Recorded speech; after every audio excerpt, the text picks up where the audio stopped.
Tahun 2030, dunia sudah jauh berbeda dari satu dekade lalu. Uang kertas sudah jadi cerita lama, digantikan oleh kekuatan Bitcoin yang terdesentralisasi. Gedung pencakar langit menjulang tinggi, ditenagai oleh energi dari peternakan penambangan mata uang kripto. Iklan hologram untuk dompet Bitcoin berkedip-kedip di jalanan yang diterangi lampu neon. Inilah zaman emas digital, masa ketika kebebasan finansial berkuasa. Tokoh utama kita, Ethan Drake, menjelajahi dunia yang menggetarkan ini dengan tangan dingin. Mantan analis Wall Street, Ethan menyaksikan langsung korupsi dan manipulasi yang menjangkiti sistem keuangan tradisional. Dia menyadari potensi revolusioner Bitcoin sejak dini, menginvestasikan tabungannya, dan mendedikasikan hidupnya untuk kemajuannya. Sekarang, dia berdiri sebagai pendukung desentralisasi, seorang pejuang digital yang memperjuangkan kebebasan ekonomi. Ethan berjalan di jalanan Neo Tokyo yang ramai, pusat revolusi Bitcoin. Pedagang kaki lima menjajakan dagangan mereka dengan pecahan kecil Bitcoin, dompet digital mereka berdengung dengan transaksi. Bahkan para tunawisma memegang kode QR, menerima sedekah digital dari orang yang lewat. Dunia telah sepenuhnya merangkul kekuatan uang elektronik peer-to-peer, tetapi di balik permukaan gemerlap utopia Bitcoin ini, badai sedang terjadi. Sebuah organisasi kuat dan bayangan yang dikenal sebagai The Syndicate berusaha untuk menguasai jaringan Bitcoin, memutarbalikkan potensinya untuk tujuan jahat mereka sendiri. Ethan, yang selalu waspada, mengetahui rencana mereka, menyiapkan panggung untuk pertempuran berisiko tinggi demi masa depan keuangan. The Syndicate beroperasi di sudut-sudut terdalam dari dark web. Pengaruh mereka menjangkau untuk memengaruhi pemerintah dan memanipulasi pasar. Terdiri dari mantan elit perbankan, tokoh teknologi, dan pejabat korup, mereka memandang sifat desentralisasi Bitcoin sebagai ancaman bagi kekuasaan mereka. Mereka menginginkan kembali ke dunia di mana uang mengalir melalui tangan mereka, di mana mereka mendikte aturan dan menuai hasilnya. Rencana mereka berani untuk menguasai mayoritas hash rate jaringan Bitcoin, memungkinkan mereka untuk berpotensi menggandakan pengeluaran koin dan memanipulasi transaksi. Mereka membangun peternakan penambangan tersembunyi di lokasi terpencil. Server mereka bekerja tanpa lelah untuk menghasilkan daya komputasi yang dibutuhkan untuk skema mereka. Sementara itu, Ethan menemukan pesan terenkripsi yang mengisyaratkan rencana The Syndicate. Dia tahu bahwa jika mereka berhasil, impian masa depan yang terdesentralisasi akan runtuh. Dia harus menggunakan semua keterampilan dan sumber dayanya untuk mengungkap operasi mereka dan menggalang komunitas Bitcoin untuk tujuannya. Untuk memahami pertempuran yang ada di depan, penting untuk memahami konsep dasar yang membuat Bitcoin begitu revolusioner, desentralisasi. Bayangkan sebuah buku besar digital, catatan setiap transaksi Bitcoin yang pernah dibuat.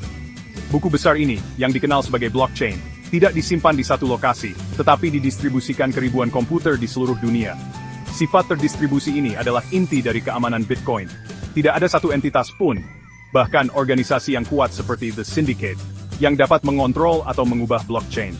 Setiap transaksi diverifikasi dan ditambahkan ke blockchain melalui proses yang disebut penambangan, memastikan transparansi dan kekekalan.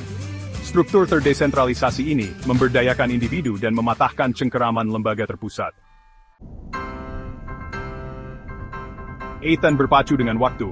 Penyelidikannya membawanya dari jalanan Neo Tokyo yang terang benderang ke lanskap peternakan server yang terbengkalai di gurun Nevada. Dia mengumpulkan tim sekutu terpercaya, seorang kriptografer yang brilian tetapi eksentrik, mantan agen intelijen dengan bakat mengungkap rahasia, dan seorang peretas legendaris yang hanya dikenal dengan alias Ghost. Pengejaran mereka terhadap The Syndicate adalah angin puyuh dari panggilan dekat dan manuver berani. Ethan mendapati dirinya dalam kejar-kejaran berkecepatan tinggi melalui pasar yang ramai, terlibat dalam pertarungan tangan kosong dengan penegak The Syndicate. Timnya menyusup ke fasilitas yang aman, melawan sistem keamanan yang canggih, dan menghindari pengawasan untuk mengungkap kebenaran di balik operasi The Syndicate. Saat Ethan menggali lebih dalam, dia mengungkap motivasi sebenarnya di balik perebutan kekuasaan The Syndicate yang putus asa. Ekonomi global, yang masih pulih dari dampak krisis keuangan tahun 2020-an, tetap rapuh. Pemerintah, yang dibebani oleh utang, terpaksa mencetak lebih banyak uang, yang menyebabkan inflasi yang merajalela yang mengikis nilai mata uang tradisional. Bitcoin, dengan pasokan tetap dan sifat terdesentralisasi, berdiri sebagai suara harapan dalam lanskap ekonomi yang bergejolak ini.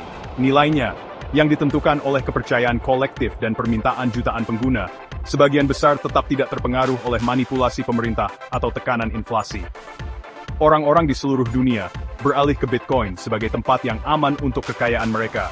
Lindung nilai terhadap daya beli mata uang fiat yang semakin terkikis. Ethan menyadari bahwa The Syndicate berusaha untuk mendapatkan kembali kendali atas rakit kehidupan finansial ini, untuk sekali lagi memegang kekuasaan untuk memanipulasi pasar dan mengeksploitasi massa.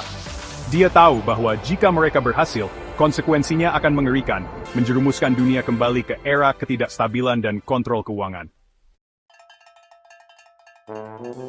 Konsep keamanan Bitcoin sangat penting untuk misi Ethan. Dia memahami bahwa kepemilikan Bitcoin yang sebenarnya bergantung pada menjaga kunci pribadi seseorang. Kunci-kunci ini sering direpresentasikan sebagai serangkaian kata yang kompleks yang dikenal sebagai seed phrase, memberikan akses ke dompet digital seseorang. Ethan menekankan pentingnya cold storage, sebuah metode penyimpanan Bitcoin secara offline untuk melindunginya dari peretas dan ancaman online. Dia mengajari sekutunya cara membuat seed phrase mereka sendiri, mendesak mereka untuk menghafal kata-kata itu, dan menyimpannya dengan aman jauh dari mata-mata. Pertempuran untuk masa depan Bitcoin mencapai klimaksnya dalam konfrontasi yang menakjubkan di dunia digital dan sekitarnya. Ethan dan timnya berhadapan dengan pasukan peretas The Syndicate dalam pertarungan virtual, memperebutkan kendali atas node-node penting dalam jaringan Bitcoin. Saat baris kode berkedip di layar dan nasib ekonomi global dipertaruhkan, Ethan menyadari bahwa pertarungan ini lebih dari sekadar uang. Ini adalah pertempuran untuk kebebasan, untuk kedaulatan individu di dunia yang semakin didominasi oleh kekuasaan terpusat. Ini tentang memastikan bahwa potensi revolusioner Bitcoin, janji sistem keuangan yang lebih adil dan dapat diakses, tidak padam.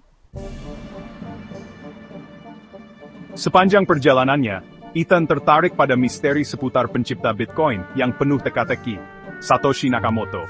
Siapakah orang atau kelompok ini yang melepaskan teknologi revolusioner seperti itu ke dunia, hanya untuk menghilang dalam ketidakjelasan? Beberapa berbisik bahwa Satoshi adalah penjelajah waktu, dikirim kembali untuk memperingatkan umat manusia tentang bahaya kontrol terpusat. Yang lain percaya bahwa Satoshi adalah kecerdasan buatan, algoritma hidup yang mencapai kesadaran diri, dan berusaha untuk membebaskan umat manusia dari penindasan finansial. Sementara identitas sejati Satoshi Nakamoto tetap sulit dipahami, Ethan menemukan penghiburan dalam pengetahuan bahwa ciptaan mereka telah mengambil kehidupannya sendiri.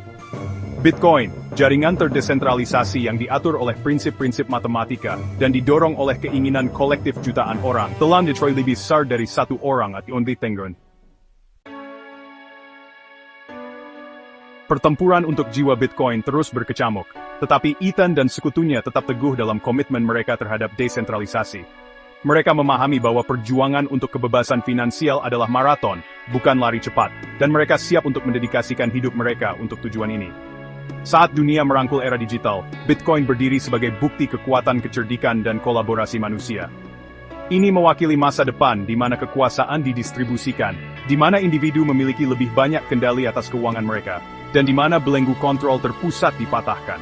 Kisah Bitcoin masih jauh dari selesai. Ini adalah kisah yang masih ditulis, baris demi baris, blok demi blok, oleh individu-individu di seluruh dunia yang percaya pada masa depan yang ditempa dalam kode, di mana kebebasan finansial berkuasa. Yeah.